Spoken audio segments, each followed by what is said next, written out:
पुराने समय की बात है। नगर में रहने वाला सवल नाम का एक लड़का अपनी जिंदगी से बहुत निराश था। उसकी निराशा का कारण यह था कि अब वह कुछ भी नहीं कर रहा था। उसके माँ बाप उसे ताने मारते कि तेरे सारे मित्र कुछ ना कुछ कर रहे हैं, लेकिन तू अभी भी घर में बैठा हुआ है। मित्रों के बीच भी अक्सर उसका मजाक ही बनता। वह कहीं जाता तो लोग उससे पूछते कि क्या कर रहे हो। उसे ये बताने में बड़ी शर्म आती कि अभी वह कुछ भी नहीं कर रहा है। धीरे धीरे उसने रिश्तेदारों के यहाँ जाना और लोगों से मिलना जुलना कम कर दिया। वह ज्यादातर समय अपने घर में ही बैठा रहता। वह अकेले में रोता, भगवान को कोसता और अपनी किस्मत को दोष देता। अब उसे अपनी जिंदगी बोझ सी लगने लगी थी। कभी कभी वह सोचता कि जब वो कुछ करने के लायक ही नहीं है तो फिर उसे जिंदा रहने का क्या फायदा, उसे तो मर जाना चाहिए। एक दिन वो अपने नगर की एक सड़क से गुजर रहा था। तभी उसने देखा कि एक गुरु दुख के ऊपर प्रवचन दे रहे हैं। वह भी उस भीड़ में जाकर बैठ गया और गुरु के प्रवचन सुनने लगा। गुरु बोल रहे थे, दुख एक गुरु की भांति होता है जो हमें जीवन की सच्चाई दिखाता है और हमें सही से जीवन जीने का तरीका सिखाता है। आप चाहे तो अपने दुख रूपी गुरु से जीवन जीना भी सीख सकते हैं और चाहे तो उस दुख में डूबकर बैठकर रो भी सकते हैं। सवल भी गुरु की ये सारी बातें ध्यान से सुन रहा था, लेकिन उसे गुरु की ये बातें सही नहीं लगी। उसने खड़े होकर कहा, दुख कुछ भी सिखाकर नहीं जाता, सिर्फ पीड़ा देकर जाता है। दुख की पीड़ा अनंत होती है। ऐसा लगता है इसके बाद कुछ भी नहीं होने वाला, कुछ भी नहीं मिलने वाला। मृत्यु भी उसके सामने छोटी लगने लगती है। गुरु ने कहा, आखिर क्या दुख है तुम्हें? सवल ने अपना सारा दुख गुरु के समक्ष कह सुनाया और पूछा, क्या आपके पास मेरे इस दुख का कोई समाधान है? यह सुनकर गुरु मुस्कुराए और बोले, जिस दिन तुम्हारे जीवन में सच्चा दुख आएगा उस दिन मेरे पास आना, मैं तुम्हारे दुख का समाधान अवश्य करूंगा। इतना कहकर गुरु वहां से चले गए। सवल ने सोचा, क्या मेरा दुख सच्चा नहीं है? क्या जिस दुख से मैं गुजर रहा हूं वह झूठा है? कोई भी मेरे दुख को नहीं समझता। जब माँ बाप ही नहीं समझ पाए तो गुरु क्या समझेंगे?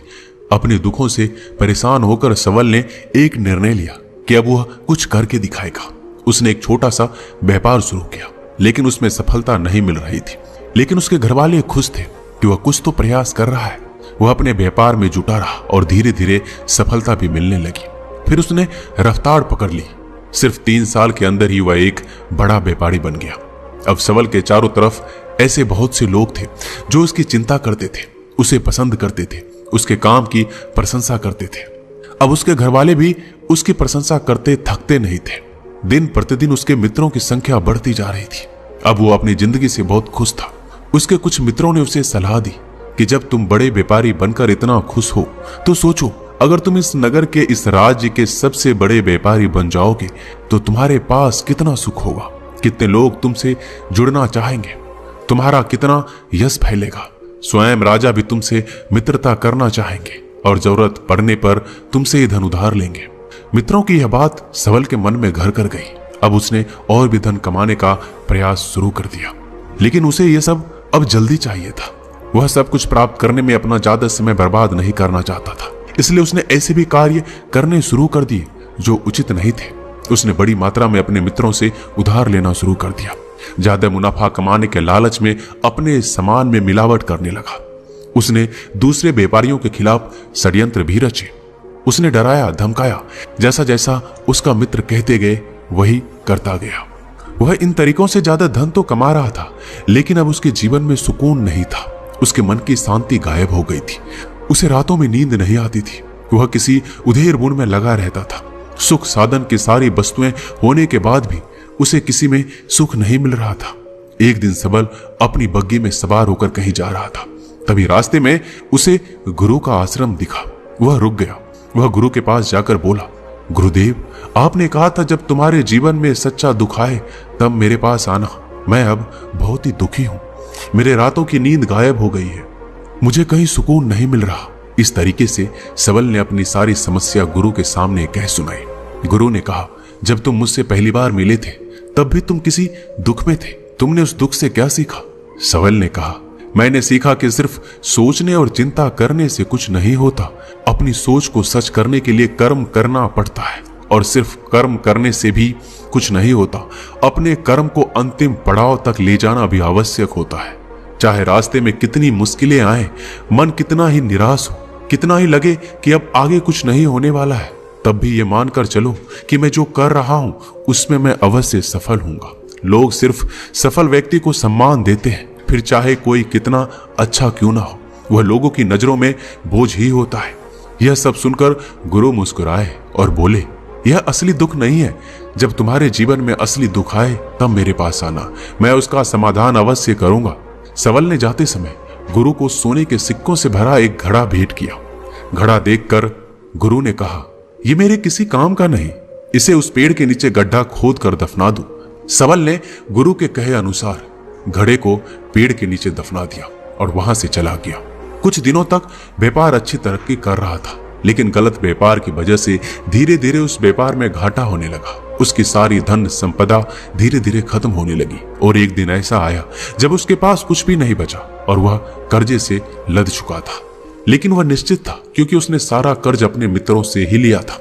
वो सोचता था कि उसके मित्र बुरे समय में उसका साथ देंगे, लेकिन ऐसा कुछ भी नहीं हुआ। बुरा समय आते ही मित्रों ने अपना उधार मांगना शुरू कर दिया। उधार वापस ना मिलने पर जान से मारने की धमकी भी दी। उसके चाहने वाले सब उससे दूर हो गए। उसके वो मित्र जो उसके साथ मौज मस्ती करते थे अब उससे दूर भागने लगे। उसके परिवार वाले उसके गलतियां और कमियां गिनाने लगे। उसकी सारी संपत्ति नीलाम हो गई, उसके पास कुछ भी नहीं बचा। उसने अपने पिता से सहायता मांगी तो पिता ने कहा, मेरे पास ये थोड़ी सी संपत्ति है, अगर मैं ये भी तुम्हें दे दूंगा तो मैं तुम्हारी मां को कहां रखूंगा।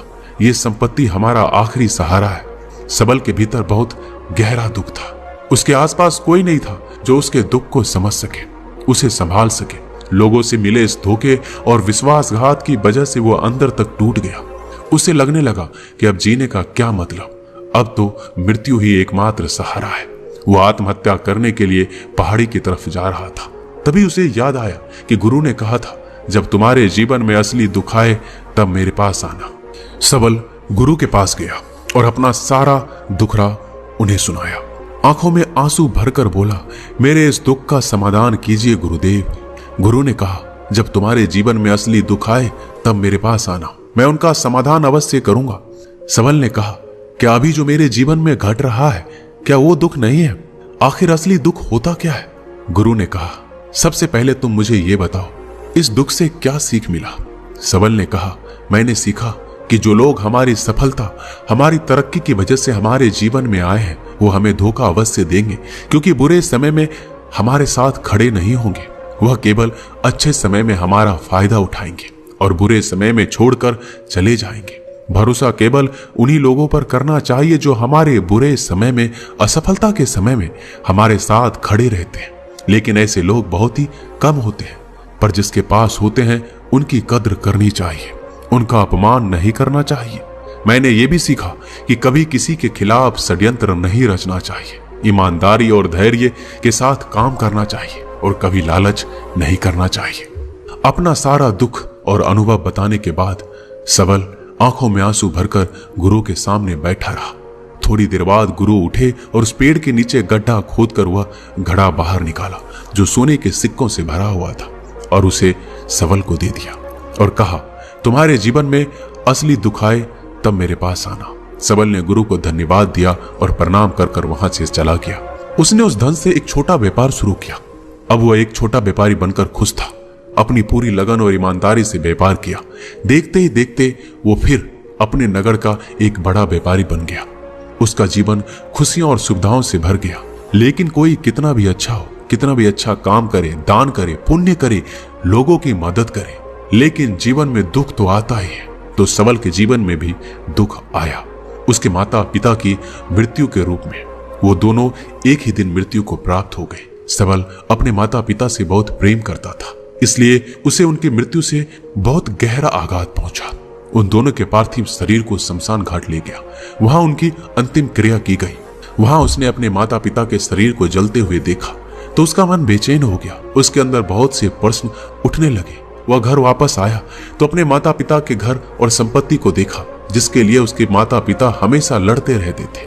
आज वो लावारिस पड़ी है। आज उसकी देखरेख करने के लिए उसके लिए लड़ने वाले इस दुनिया से चले गए। उसके पिता ने जो भी कमाया था, जो भी बनाया था, सब कुछ यहीं रह गया था। एक दिन पहले किसी से भी अपनी संपत्ति के लिए लड़ जाने वाले उसके पिता आज इस दुनिया से अलविदा हो गए थे। उसका मन इसी तरह के अनेक विचारों के भंवर में फंसा हुआ था। उसे अंदर से अकेलापन और डर महसूस हो रहा था। उसे कुछ खालीपन सा महसूस हो रहा था। उसे लग रहा था कुछ तो है जिसे वो समझ नहीं पा रहा। इसलिए वो गुरु के पास गया। उसे देखते ही गुरु ने कहा, क्या जीवन में कोई दुख है? तो सबल ने कहा, वैसे तो जीवन में कोई दुख नहीं है गुरुदेव, सब सुख है, सब अच्छा चल रहा है। लेकिन आज मेरे माता पिता की मृत्यु हो गई। इस घटना ने मेरे मन को बेचैन कर दिया है। गुरु ने कहा, इसमें दुखी होने वाली कौन सी बात है? एक दिन तो सभी के प्रियजनों को मरना ही है। हमेशा जीवित ना तो कोई रहा है ना कोई रहेगा। एक दिन तो तुम्हें मरना ही है। हो सकता है कल ही मर जाओ या आज भी मर सकते हो। सबल ने कहा, यह आप क्या कह रहे हैं गुरुदेव?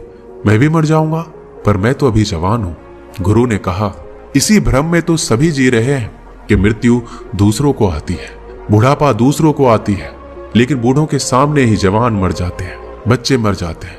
मृत्यु का किसी उम्र से कोई संबंध नहीं, ये तो सबको अपना ग्रास बना लेती है। गुरु की ये बातें सबल के मन में घर कर गई। वो चुपचाप वहां से चला गया, लेकिन उसका मन अब भी बेचैन था, अब भी अशांत था। वह कुछ खालीपन सा महसूस कर रहा था। वह पूरे दिन अपने बारे में सोचता रहा कि वह इस दुनिया में क्यों आया है। क्या सिर्फ चीजों को उपयोग करना और मरना ही जीवन का लक्ष्य है? ऐसे बहुत से प्रश्न उसके मन में लगातार उठ रहे थे, लेकिन उसका उत्तर नहीं मिल पा रहा था। उसका दुख दिन प्रतिदिन बढ़ता जा रहा था। कुछ दिनों बाद वह फिर गुरु के पास पहुंचा और बोला, गुरुदेव मैं बहुत दुखी हूं। मैं ये नहीं जान पा रहा हूं कि मैं कौन हूं, इस दुनिया में क्यों आया हूं। ये सुनकर गुरु मुस्कुराए और बोले, आज पहली बार तुम्हारे जीवन में सच्चा दुख पैदा हुआ है। वास्तव में यही वो दुख है जो दुख कहलाने के लायक है, कि हमें पता नहीं कि हम कौन हैं, क्यों आए हैं, क्या करना है, कैसे करना है। सबल ने कहा, गुरुदेव मेरे इस दुख का समाधान कीजिए। गुरु ने कहा, हम सभी इंसान जीवन भर क्या इकट्ठा करते हैं? सबल ने कहा, हम सभी इंसान जीवन भर धन, संपत्ति, मान, सम्मान, परिवार, मित्र, शत्रु, पद, प्रतिष्ठा यही इकट्ठा करते हैं। गुरु ने कहा, क्या इन इकट्ठा हुई सभी चीजों से एक भी चीज साथ ले जाया जा सकता है? सबल ने कहा, नहीं गुरुदेव, इनमें से कुछ भी साथ नहीं ले जाया जाता। मेरे माता पिता के साथ कुछ नहीं गया, सब कुछ यहीं छूट गया है, परिवार, संपत्ति, सब कुछ। तो गुरु ने कहा, अब मेरी बातों को ध्यान से सुनना। इस दुनिया में हमें जो इकट्ठा करना है वो हम इकट्ठा करते नहीं। चीजें जो हमारे सामने होती है लेकिन हम उन्हें देखने का प्रयास नहीं करते। इस दुनिया में हमें जिस चीज को इकट्ठा करना है वो हम खुद हैं। हमें खुद को इकट्ठा करना है ताकि जब मृत्यु हो तो हम एक हो सके और स्वयं को पहचान सके। हम भीतर से बटे हुए हैं। हम बटे हुए हैं प्रेम में, नफरत में, क्रोध में, जलन में, धन में, संपत्ति में, पद में, प्रतिष्ठा में, मान में, पहचान में, धर्म में, जाति में। ऐसे ही सैकड़ों हजारों चीजों और वासनाओं से हम बटे हुए हैं। हम टुकड़ों में जीवन जी रहे हैं। इस बंटवारे की वजह से हमारी चेतना कभी एक नहीं हो पाती। हमारी चेतना बिखर गई है। इसलिए हमारे पास इतना भी समय नहीं है, इतना भी ऊर्जा नहीं है कि हम मुड़कर एक बार अपने भीतर देख सकें। वास्तव में जिस धन की कमी, सुविधाओं की कमी, मान सम्मान की कमी को लोग दुख समझते हैं और जीवन भर उसे दुख बोलकर रोते हैं, उनका समाधान खोजने का प्रयास करते हैं, उन्हें उनका समाधान कभी मिलेगा ही नहीं। क्योंकि जिन्हें लोग दुख कहते हैं वो असली दुख है ही नहीं। वो तो सिर्फ इंसान की चाहत है, उसकी इच्छा है जिसकी पूर्ति कभी नहीं की जा सकती। इसलिए यहां व्यक्ति को ऐसे दुखों का कभी समाधान मिलता ही नहीं। इसलिए इन सब के ऊपर अगर अपने दुखों का परम समाधान चाहिए तो सबसे पहले अपने आप को इकट्ठा करो। अपने ऊर्जा को इस संसार से वापस खींचो और एकत्रित करो। अपने ऊपर ध्यान दो, खुद पर ध्यान लगाओ। पहले अपने आप को पहचान लो, ऐसे ही बिखरते हुए मत चलो। सबल ने कहा, क्या गुरुदेव हमें ये संसार छोड़ देना चाहिए? अपने सभी इच्छाओं को मार देना चाहिए? किसी से प्रेम नहीं करना चाहिए? धन संपत्ति इकट्ठा नहीं करना चाहिए? मान सम्मान की आशा छोड़ देनी चाहिए? गुरुदेव ने कहा, एक बिखरे हुए मनुष्य के अंदर से कामनाएं, इच्छाएं और वासनाएं ऐसे ही निकलती है जैसे पहाड़ से कोई पत्थर गिर रहा हो, जिस पर पहाड़ का कोई नियंत्रण नहीं है सिवाय देखने, परेशान होने और कुछ खोने के। इसी प्रकार एक बिखरे हुए मनुष्य की इच्छाएं अनियंत्रित और दुखदायी होती है। उसका अनियंत्रित मन कुछ भी इच्छाएं और कल्पनाएं करता रहता है और दुखी होता रहता है। लेकिन जब व्यक्ति एकत्रित हो जाता है, तो वो जो भी करता है उसके नियंत्रण में करता है, तब इच्छाएं भी उसकी इच्छा से निकलती है। सबल ने कहा, गुरुदेव आपने मेरे सच्चे दुख का समाधान कर दिया, उसके बाद आपका बहुत धन्यवाद। मैं खुद को एकत्रित करने का प्रयास करूंगा। गुरु ने कहा, मानव शरीर में बहुत ऊर्जा है, बहुत शक्ति है, पर यह बेकार के कामों में बटकर रह गई है, व्यर्थ की चीजों में लगी रहती है। यह ऐसा है कि जैसे एक अत्यंत शक्तिशाली मशीन किसी बच्चे के हाथ में दे दी गई हो और बिना सोचे समझे, बिना किसी नियंत्रण और जानकारी के बस इस शक्ति को कहीं भी बर्बाद कर रहा है। इसलिए अपनी चेतना की शक्ति पर ध्यान दो और इसे एकत्रित करो। सबल को अपने प्रश्नों का उत्तर मिल चुका था। उसने गुरु को धन्यवाद किया और चुपचाप वहां से चला गया। दोस्तों, इस वीडियो में बस इतना ही। मिलते हैं अगले वीडियो में। अपना ख्याल रखिएगा।